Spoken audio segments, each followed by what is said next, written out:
প্রত্যেকটা সংস্কার বিএনপির সহযোগিতার কারণেই হচ্ছে। আর প্রশাসন সক্রিয় হবে তখনই যখন একটা নির্বাচনের আপনি একটা দিন ঠিক করবেন। বিএনপি সিদ্ধান্ত নিয়েছে আমরা কোনো ফাঁদে পা দিব না।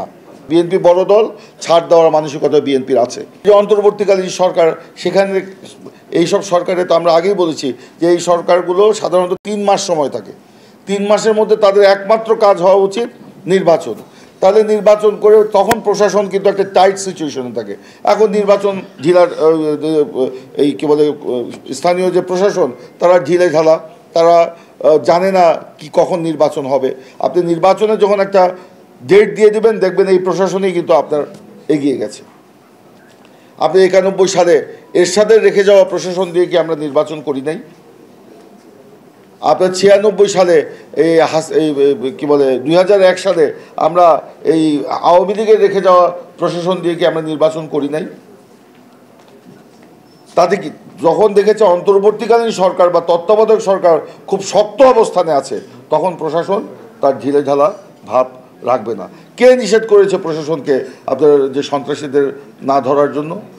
আমাদের দলে বিপদগামী কিছু লোক আছে, তাদেরকে আমরা ব্যবস্থা নিয়েছি, দল থেকে আমরা বের করে দিয়েছি, বহিষ্কার করেছি, এমনকি মামলা পর্যন্ত করেছি তাদের বিরুদ্ধে, গ্রেপ্তার পুলিশে ধরাই দিয়েছি। কিন্তু বলেন তো, পুলিশ উদ্যোগী হয়ে তাদের কতজনকে গ্রেপ্তার করেছে? কেন করলো না? কে বাধা দিয়েছে? তো আজকে সহিংসতা তো রোধ হবে না যদি আমি আর প্রশাসনকে যদি আমরা সক্রিয় না করতে পারি। আর প্রশাসন সক্রিয় হবে তখনই যখন একটা নির্বাচনের আপনি একটা দিন ঠিক করবেন, তখনই। এখনও প্রশাসনের কর্মকর্তাদের সাথে আমাদের আলোচনা হয়, তারা বলে ভাই কবে নির্বাচন, কবে কি, এদের তো মতিগতি বুঝি না, এরা এক এক সময় এক একটা সিদ্ধান্ত দেয়, এক এক সময় সিদ্ধান্ত দেয়। এই যে তৃণমূলে ধরেন এই যে কি হচ্ছে যে আপনার ভিজিএফ কার্ড, ভিজিজি কার্ড দিচ্ছে, এখন লটারি দিয়ে দিচ্ছে। এই লটারি করতে গিয়ে দেখা যাচ্ছে যে যারা ধনী লোক তারা ভিজিএফ কার্ড পেয়ে যাচ্ছে, ভিজিডি কার্ড পেয়ে যাচ্ছে, 15 টাকার চালের কার্ড পেয়ে যাচ্ছে। এই লটারি সিস্টেমটা আসলো কেন? প্রশাসন এটা ইমপ্লিমেন্ট করেছে, কারণ বলতে আমরা তো এখন সরকারি দলকে জানি না, আমরা এখানে স্থানীয় তো চেয়ারম্যান মেম্বাররা তো পালাতক, এই জন্য বাধ্য হয়ে আমরা লটারি করে দিয়েছি। একটা রাজনৈতিক সরকার যদি থাকতো তাহলে তো এই জিনিসটা হতো না। অন্তত গরিব মানে গ্রামের গরিব মানুষ তো এই কার্ডগুলো পেত। একবার যখন লটারিতে একজন ধনী লোকের নাম চলে আসছে, তখন স্বাভাবিকভাবেই একটা গরিব মানুষ তো প্রশাসনকে সন্দেহ প্রকাশ করবে, তারা গিভ অ্যান্ড টেকের মাধ্যমে এই কাজটি করেছে আওয়ামী লীগ আমলে যা করত।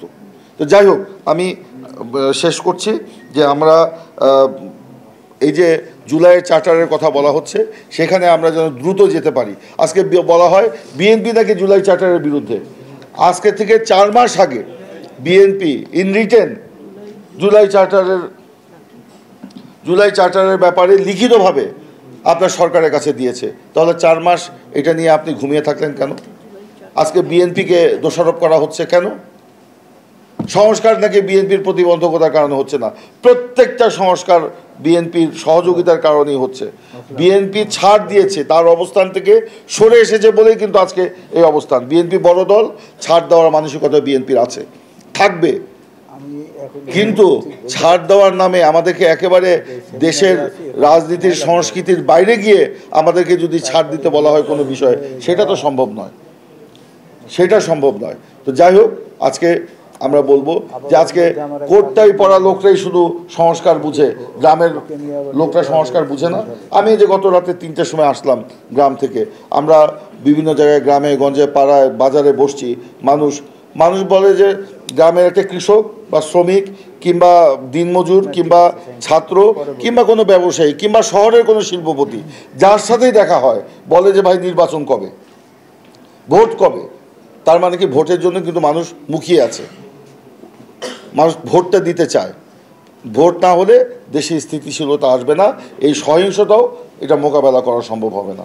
সেই কারণে আমরা বলছি সংস্কার চাই, সংস্কারটা দ্রুত সম্পন্ন করে এই যে বলা আমাদের ভারপ্রাপ্ত চেয়ারম্যানের সাথে প্রধান উপদেষ্টার যে বৈঠক হয়েছিল লন্ডনে, ওখানে আগামী ফেব্রুয়ারির প্রথমার্ধেই নির্বাচনের যে একটা আভাস দেওয়া গেছে এবং পরবর্তীকালে ডিসেম্বরের মধ্যে প্রধান উপদেষ্টা যে সকলকে নির্বাচনের প্রস্তুতি নিতে বলেছেন, এইগুলোকে যেন ফলো করা হয়। আরও আশ্চর্যজনক দেখেন, লন্ডনের সেই বৈঠকের পর আজকে এই যে যারা মাঠে পরিস্থিতি ঘোলাটে করতে চাচ্ছে, তারা কিন্তু তৎপর হয়ে গেছে ওই বৈঠকের পরে। আরও তৎপর হয়েছে প্রধান উপদেষ্টার এই ডিসেম্বরের মধ্যে এই যে নির্বাচনমুখী প্রশাসন গড়ে তোলার নির্দেশনার পরে তারা কিন্তু আজকে তৎপর হয়ে গেছে। একটার পর একটা মানে পরিস্থিতি তৈরি করা হচ্ছে যাতে সংঘাত সৃষ্টি হয়। বিএনপিকে সংঘাতে ইনভাইট করা হচ্ছে। তারা জানে কোন জায়গায় হাত দিলে বিএনপি রিয়্যাক্ট করবে, সেই জায়গাগুলিতে হাত দেওয়া হচ্ছে।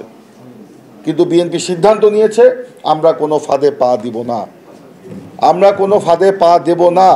আমাদের এই দেশে গণতন্ত্রের জন্য আমরা 15 বছর লড়াই করেছি, আমরা এই গণতন্ত্রকে ফিরিয়ে আনব, সরকারকে বুঝিয়ে ফিরিয়ে আনবে। যদি অন্যতা হয়, বিএনপির পথ কিন্তু খোলাই আছে। বিএনপি জনগণকে সাথে নিয়ে সেই পথে হাঁটতে আবার প্রস্তুতও আছে।